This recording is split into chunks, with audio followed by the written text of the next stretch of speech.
Hare Krishna.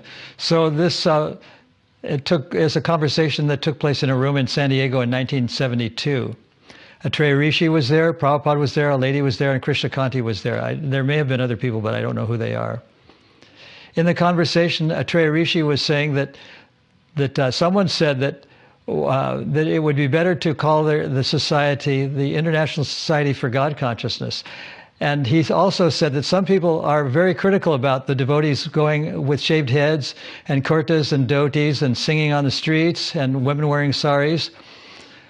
So Prabhupada, he asked Prabhupada, why do we have to do this?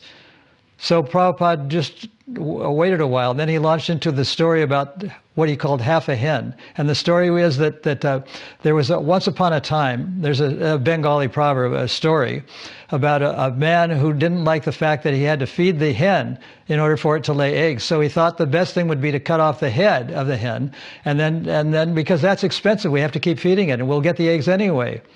So the moral to the story was that Krishna consciousness, singing and wearing shaved heads and devotee clothes, is the essential part of Krishna consciousness, and without that, everything is a failure. Just as the hen would not lay eggs if its head was cut off. So that was the story that Prabhupada told, and that was related to the question that Atreya Rishi asked him. Hare Krishna.